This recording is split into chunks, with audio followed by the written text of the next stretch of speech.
The James Show Podcast. We may be witnessing the beginning of the great purge, the great Charlie Kirk reaction purge. We have the governor of Texas who put out the call at the end of last week to the superintendents at the public schools in Texas saying, hey, let me know if you see anybody celebrating the assassination of Charlie Kirk. And we think that's conduct unbecoming of a teacher and administrator. So now they say there's 180 complaints that they fielded over the weekend. And yesterday, the governor tweeted out, or I would play his audio, that he is going to be investigating all of these. And if they were found to be distasteful in their reaction to Charlie Kirk's assassination, they lose their job. I say good.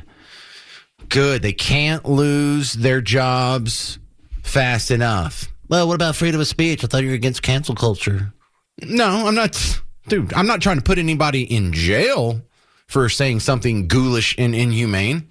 Just not going to reward you with my taxpayer-funded career anymore. And you damn sure shouldn't have access to our children if that's what you think. Now, I already played you the clip that a lot of other shows are focusing in on. But let me play you two more clips from when J.D. Vance sat in for Charlie Kirk's show on yesterday. And this was the TV part because there's a video to it. All right, so you already heard that this is not a both sides problem. Can we just stop with that? And then he reacts to some people's call, well, we need to have unity. No, you don't shoot us and say, well, why aren't we more unified? Well, because you're shooting at us. That's why we don't have unity. Yes, we need to have unity. Unity begins when you stop shooting at us. We can thank God that most Democrats don't share these attitudes, and I do, while acknowledging that something has gone very wrong with a lunatic fringe, a minority, but a growing and powerful minority on the far left.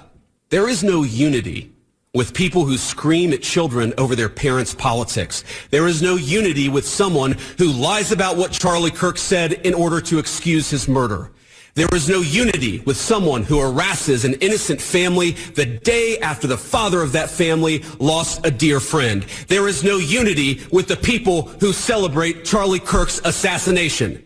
And there is no unity with the people who fund these articles, who pay the salaries of these terrorist sympathizers, who argue that Charlie Kirk, a loving husband and father, deserved a shot to the neck because he spoke words with which they disagree. I think there's two beautiful points in there. Number one, I love the use of the term terrorist sympathizer because a lot of people, don't want to sound hyperbolic or sensational. We want to turn down the rhetoric. No, that's actually the correct rhetoric. We now have acts of terrorism, plural. This isn't just a lone wolf. I mean, how many lone wolves could there be before it's not a lone wolf anymore? There's a specific pattern of violence coming from the left against the right that's politically motivated. And if you're excusing it or fomenting it or coming up with like little compilation videos on why it's not that big of a deal, you are a terrorist sympathizer. This is terrorism. Violence or intimidation for a political cause, especially against civilians, the textbook definition of terrorism. And if you're showing sympathy, like Van Jones saying, well, we just don't know what this guy's been through, hurt people, you're sympathizing with a terrorist. You're literally a terrorist sympathizer. So you look, I know this sounds hyperbolic and the guy's just saying crazy things on the radio, so you're trying to get ratings. He's right. They are terrorist sympathizers at this point. And it's before Charlie Kirk. They've been terrorist sympathizers, but now no one can doubt it because it was really questionable, super questionable when they were ignoring the lady getting stabbed on the train. You saw them make all kinds of excuses and try and obfuscate and hide and lie by omission when it came to the trans shooter shooting up children while they're praying in mass at Catholic school. But they've been terrorist sympathizers for a while. Now it's just, you can't deny it. It's been a steady stream of terrorism and then sympathy for terrorism. You could easily label the Black Lives Matter riots as terrorism. It was intimidation for political causes. They wanted their cities to defund the police, and they didn't go through the democratic process to do it. We're a threat to democracy. Did y'all go elect some new councilmen to city council and then they voted on it to defund the police? Or did y'all have a raging hissy fit where you beat people and kill people and burn stuff down and looted stores and broke windows and hit old people with 2x4s until you got your way? You've been a terrorist this whole time. So I love that. And the other thing he said that I really liked is at the beginning, he was sure to delineate. This is not all Democrats. This isn't even most Democrats. This is a small minority within the subcategory of Democrats. And I love that because he's given space for the good Democrats to speak out against the bad ones. And we're seeing some of that. We're seeing, like Bill Maher did it. There's other people in like lower news levels that are doing it. But that little, whatever it is, 16% of the country or 12% of the country, depending on how you want to measure it. Something that needs to be done about those people. And J.D. Vance is right. There is no unity with people who want you dead or excuse your death. One more clip coming up from J.D. Vance after the break where he's going to have some marching orders. Like, hey, this has all happened. We've all digested it. What do we do now? How do we change things going forward? One more clip from J.D. Vance, who filled in yesterday for Charlie Kirk's radio and television show. His remarks were, just very emotional. You don't usually see J.D. Vance be this emotional, but it's an emotional situation, so you don't blame him. I've heard some other people already playing one of the clips I played, not the last one, and not this one either. But I think this is something that we all need to do a better job of when we have our little rants, when we have our little moments of clarity, and when we have the stage and we're saying our piece. Let's always try and couch it into, okay, now what? What do we do about that? We've talked about it. What are the actions? So J.D. Vance actually included that, and this is almost the very end of his opening monologue yesterday on Charlie Kirk's show. And this is sort of the call to action, what you can do about this. So when you see someone celebrating Charlie's murder, call them out. And hell, call their employer. We don't believe in political violence, but we do believe in civility. And there is no civility in the celebration of political assassination. Get involved. Get involved. Get involved. It's the best way to honor Charlie's legacy. Start a chapter of TPUSA or get involved in the one that already exists. If you're older, volunteer for your local party. Write an op-ed in your local paper. Run for office. I can't promise you this is going to be easy. I can't promise you that all of us will avoid Charlie's fate. I can't promise you that I will avoid Charlie's fate. But the best way to honor him is to shine the light of truth like a torch in the very darkest places. Go do it. What are you going to do different now? Or are you just going to be the same person after this? Are you going to do anything different? Are you going to be more bold in calling out people? And it doesn't have to be the person next to you. You know, we like to act like what's happening on our phone and what happens on social media isn't the real world, but it sure is real world adjacent. You know, if these people are getting radicalized online, if these people, all they have to have is the material to steer them in a certain direction, well, then get online and be a part of that game and steer them in the right direction. It's easy to say, oh, we spend too much time on our phones. We all need to put the phones down. So maybe some of you need to pick the phones up.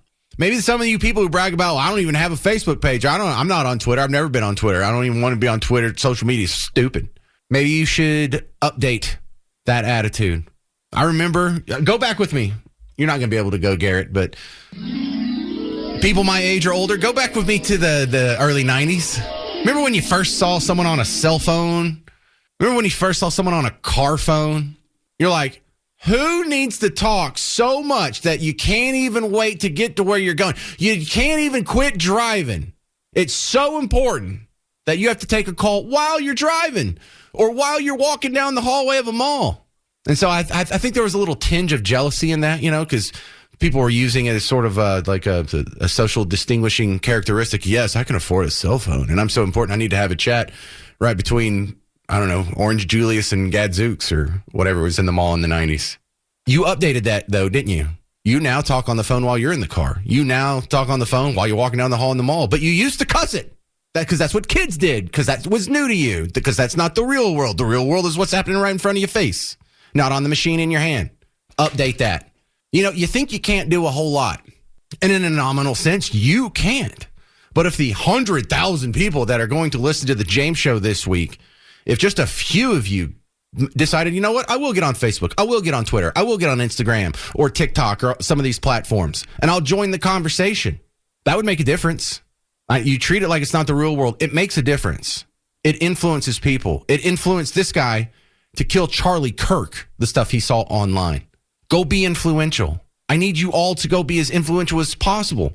Because I don't need you to just follow me and get on Twitter. I mean, you should do that. Follow WBAP and, James Parker Show on Twitter. But when I retweet something or when I tweet something and you retweet it, it'd be a lot more helpful if you had, 30,000 followers instead of 8. And you can go do what you can. And if I get a handful of people like you, that makes a huge difference. So JD Vance is right. First thing you can do is speak up. Whenever you see something online, whenever one of your goofy friends posts something just god awful about Charlie Kirk or something that lets you know that they're in that insane subgroup of our Democrat friends who are okay justifying violence, speak out against them. I don't care if it makes Thanksgiving awkward. I don't care if it makes you ostracized among your coworkers. I'm just asking for a little bit of bravery because there's a whole bunch of followers out there who just go along with whatever the crowd's saying. And there's a whole lot of people who will just let things slide because they want to avoid the conflict. Be the conflict that they want to avoid. Don't be scared to be confrontational. Don't be scared to tick people off. Don't actively try and make them mad, but don't hold your tongue because you want to be a liked person anymore. It's getting us killed now, so you have to stop. You understand that? But so I like the speak out part. I like the get involved part. He did another great recommendation out there where, hey, run for office. My God, isn't that the truth? I can understand how, institutionally ingrained and connected people can end up in D.C., but it's a lot harder for me to understand how even in some of these small town school districts, you still have obscene materials describing sex acts in your elementary kids' library. That's something you can do something about. You're not going to get Jasmine Crockett kicked out of office. I know that's who you see on TV and you hear on the radio and see on your social media feed. That's probably beyond your scope. But being the 6th person in the school board in Bug Tussle ISD or wherever you're at, actually an achievable goal. Being a state rep, achievable goal. City councilman, achievable. County commissioner. There's all kinds of things that you could run for. And there is a dearth of good people running for these offices. Why? Because these offices stink. There's nothing glorious or fun about being on a school board. There's nothing glorious or fun about being on a city council unless you just think being powerful is cool, in which case you should be nowhere near the levers of power. But I look at my successful friends. I have plenty of friends who started businesses and they're millionaires and they got a lot going on. Being a city councilman would destroy them. Being a city council would be not just a pay cut, it might cost them their business. So I know what it's like to have a career and a family and all this other stuff going on. But if you are in a position where you could possibly take the burden of running for office, by God, we need you to do it. We need you to do it now. But everybody, anybody can get on your phone and get on social media and join the conversation. Research, know your topics, engage with people. Don't be a jerk. Be nice. And if everybody did that, or if just 10% of y'all did that, it would change Texas. People out there who are being told by their friends and their social media circle and the people on TV and their professors and probably their favorite actors and musicians that Charlie Kirk's a terrible person. Go do your own research. Okay, so they go do their own research and they don't just look at the compilations that are made by their site. They actually look at the people debunking these myths about Charlie Kirk, how he's not really a hateful person, and they're learning the truth. And people are being converted that otherwise would have never been reached had Charlie Kirk been left alive to do his work. So check this out. This is just one example here, but I hope this is happening a lot. Whether you like what he has to say or not, you don't get to just misquote him. And I understand because when I was on the left, I thought that I could trust my party. So I could just trust the headline or trust the 10-second clip because they wouldn't just character assassinate or physically assassinate anybody that disagrees with them politically, right? Actually, what I realized is that they call anybody a racist that has a difference of opinion in order to shut the conversation down, because why would you listen to what a racist has to say? So this will be a series. And if you are in support of this series, please like, comment, and subscribe so that I can keep going, because we don't get to just misquote people because we disagree with them. Wow. I mean, that's just bargain basement common sense for me and you and pretty much everyone else on Team Red. But for Team Blue, that's a huge step. And if you're on the fence, there's only about 20% of the people who listen to this show that really disagree with where most of us stand here. And if you're one of those people, doesn't this give you second thoughts? Not just seeing the fact that he got assassinated, but seeing how your side, so many people on your side are reacting to it. How many people are justifying it? How many people were appalled at an American Eagle ad with Sydney Sweeney, but are okay with this? Does that make sense? Have you gone and have you looked up some of these videos in context? Have you noticed a lot of people are lying about them? Because she just did.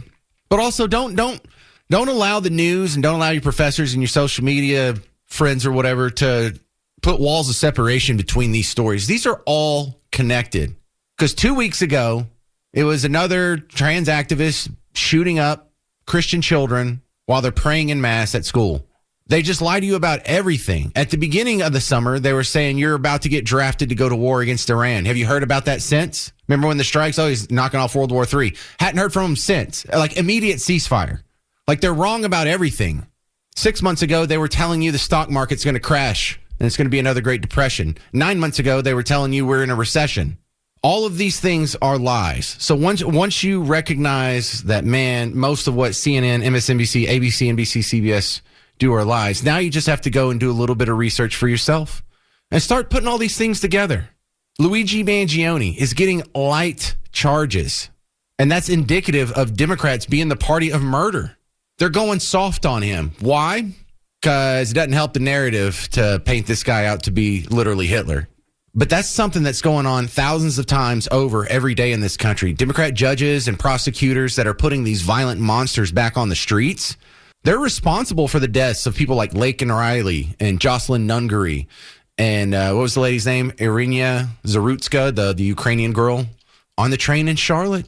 And it doesn't stop there. That's just recent history. Remember the Waukesha Christmas parade where the guy ran his car into the people? That was another anti-Christian attack. But the anti-Christian nature of that was really downplayed, wasn't it? Well, that was a guy who got released by a sympathetic judge, someone who should have been in jail at the time. Hell, George Floyd should have been in jail at the time that he passed away. And I don't celebrate his death, but that's a guy who shouldn't have even been out on the street with his record. This dude that beheaded another human being in East Dallas last week. Did you hear about this monster over here? He's another guy that shouldn't have been here in the first place. An illegal immigrant had already been rolled up in the law several times, and it's not for light and transient causes. It's not for jaywalking or shoplifting mascara from CVS. Violent crimes, sex crimes, legal immigrant, shouldn't even be here. Had his deportation order to Cuba ready to go. It got blocked by one of these judges. A guy lost his head for these terrible ideas last week. This is all coming from one side. Look at all the murders we've had from people who are not just individual actors, but part of groups. Like the scariest thing Republicans have done, the state reps in Minnesota. I'll give you that. That was scary. What larger group was that guy a part of? Was he in a Discord chat with a bunch of other people?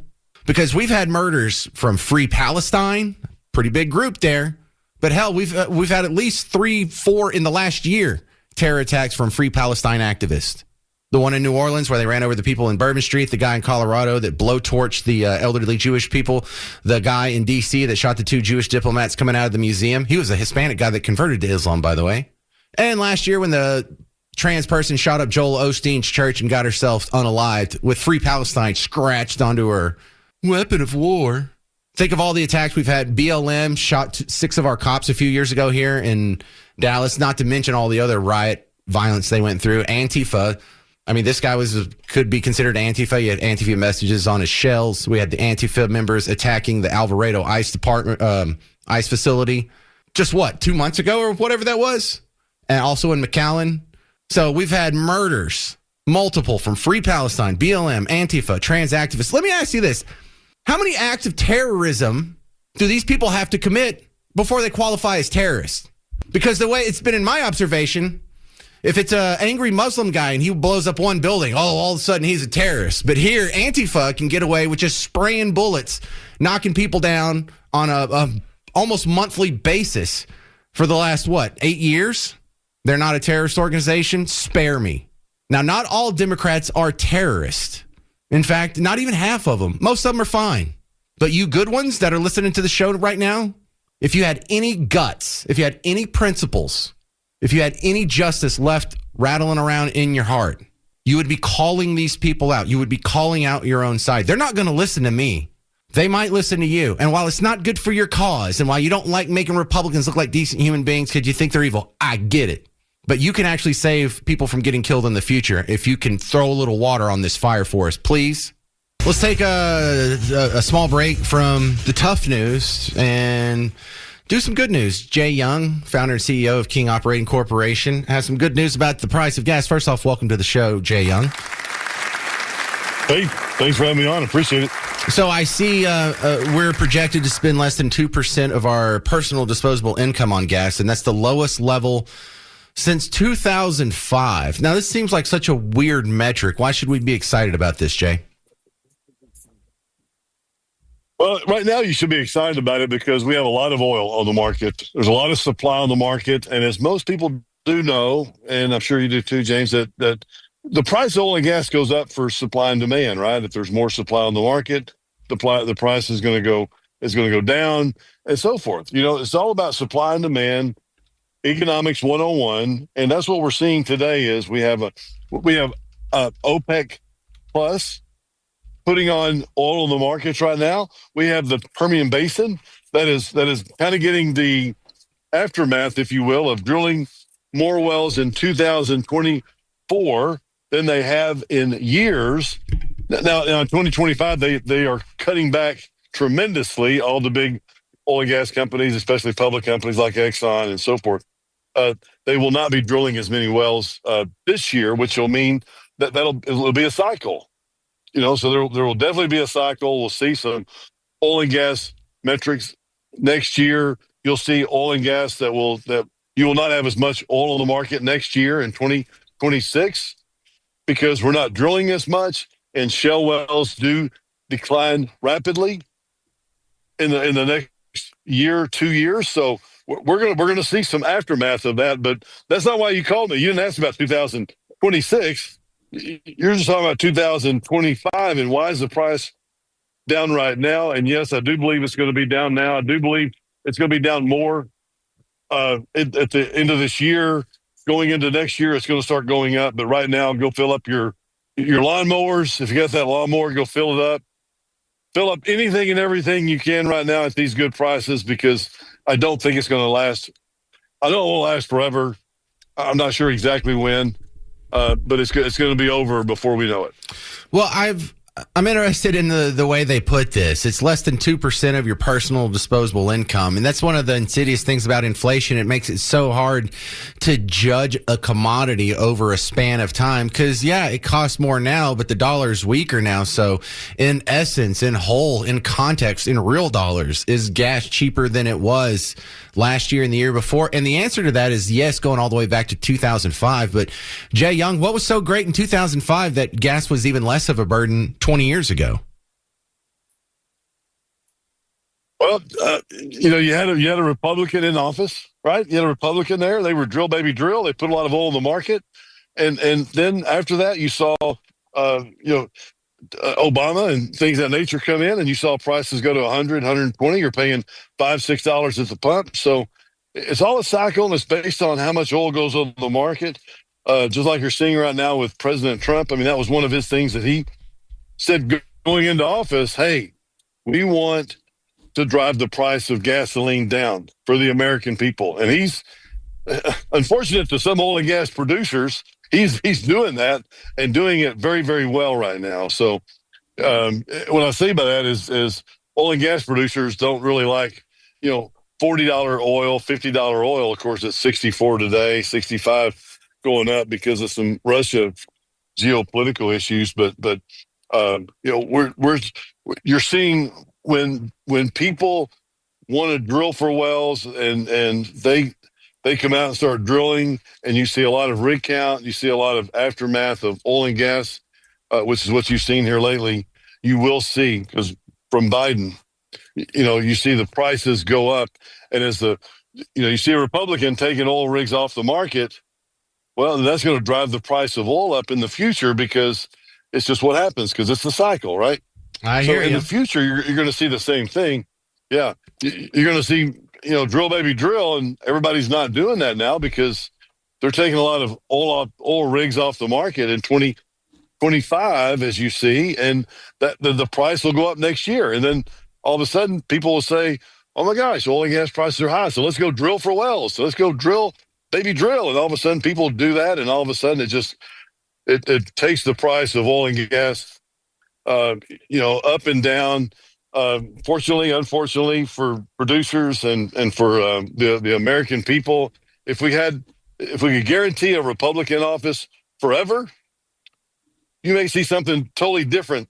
Or if you saw a Democrat in office forever, you could see something totally different for the price of gasoline. But you're not going to see that because there's too many right wing, left wings. I don't know if you want to go there or not, but no, we go there plenty, but we're out of time see what now. happens to the price. All right, this is Jay Young, King Operating Corporation. You can find his website, kingoperating.com. Thank you for sharing the good news, Mr. Young. Coming up on the James Show, did you hear about this innocent man who was shot by Grand Prairie cops responding to the wrong address? I wonder why there's no riots from the people who are so concerned about police violence on unarmed men.